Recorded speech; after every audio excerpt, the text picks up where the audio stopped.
जय हिंद दोस्तों, मैं अंकित। मैंने पिछली बार सीपीओ का फिजिकल दिया था और मैंने सीपीओ का फिजिकल भी क्वालिफाई करा है। आइए इस वीडियो में हम बात करेंगे कि फिजिकल वाले दिन क्या क्या होता है, किस टाइम पर आपको रिपोर्टिंग करनी होती है और फिजिकल में क्या क्या डॉक्यूमेंट लगते हैं, और हम फिजिकल की डेट भी बढ़ा सकते हैं क्या, ये सब जानेंगे इसी में। और फिजिकल में कितना टाइम लगता है, कौन सा इवेंट्स किस क्रम में होता है, और पास होने पर कुछ देते हैं क्या, मतलब डॉक्यूमेंट वगैरह। तो चलो आइए जानते हैं हम।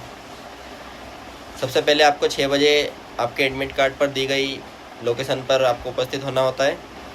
वहाँ पर आपके एडमिट कार्ड को और आधार कार्ड को देखकर आपको एंट्री दी जाती है और गेट के अंदर ले लिया जाता है। और आपके एडमिट कार्ड पर एक टोकन नंबर लिखा होता है, उसी क्रम में आपकी लाइन लगी होती है और 300 बंदों की लगभग रिपोर्टिंग होती है, जिसमें से जितने भी उपस्थित हो जाए वो रहता है। इसके बाद आपको एक फॉर्म दिया जाता है, उसमें आपसे मांगी गई जानकारी आपको भरना होता है। इसके बाद आपको एक लाइसेंस की फ़ोटो मांगी जाती है, दिल्ली पुलिस के लिए अनिवार्य रहती है। बाकी अदर फोर्सेस के लिए आपके पास लाइसेंस भी नहीं है तो कोई दिक्कत की बात नहीं है, बिना लाइसेंस के आपका काम चल जाएगा। और आपसे एक आधार कार्ड की फ़ोटो कॉपी मांगी जाती है, उसमें कार्ड और आपसे 2-3 पासपोर्ट फ़ोटो मांगी जाती है।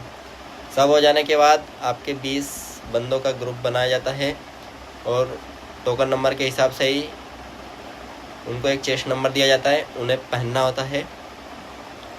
जैसे कि आपने थंबनेल में देखा था, मैंने पहन रखा था, ऐसा ही चेस्ट नंबर दिया जाता है, वो सीपीओ का ही था।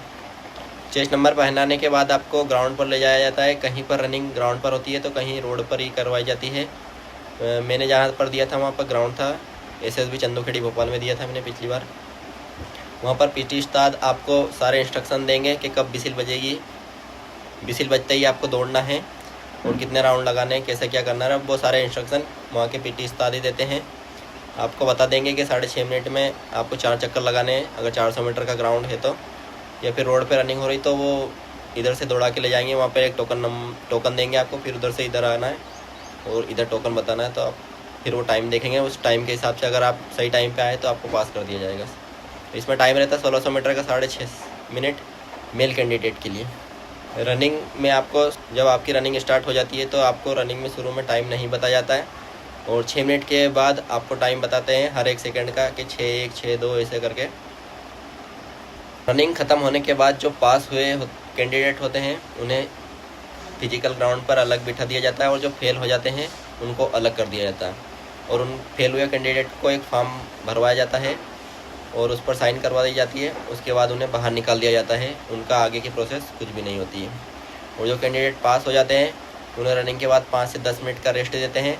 उसके बाद उन्हें 100 मीटर रनिंग के लिए ले जाया जाता है, जिसमें मेल कैंडिडेट को 16 सेकंड में 100 मीटर दौड़ना होता है। अगर कोई इससे ज़्यादा टाइम लेता है तो उसे फेल करार कर दिया जाता है और जो पास हो जाता है उसे अंदर ले लिया जाता है। और इसमें कुछ ही बच्चे फेल होते हैं और इसमें पास हुए कैंडिडेट को लॉन्ग जंप के लिए ले जाया जाता है, जिसमें 3 मौके दिए जाते हैं। इसमें जो कैंडिडेट पास हो जाता है उसे अगले इवेंट के लिए ले जाया जाता है। अगला इवेंट होता है हाई जंप का, जिसमें कैंडिडेट को 3.9 मीटर कूदना होता है। और इसमें जो कैंडिडेट पास हो जाता है उसे शॉर्ट पुट के लिए ले जाया जाता है। शॉर्ट पुट का वजन होता है 7.200 किलो। इसको 16 फीट फेंकना होता है कैंडिडेट को। और इसमें पास होने के बाद कैंडिडेट को चेस्ट मेजरमेंट और हाइट मेजरमेंट के लिए ले जाया जाता है।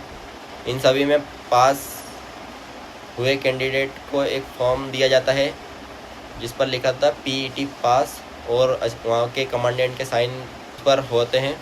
इसके बाद अभ्यर्थी को छोड़ दिया जाता है।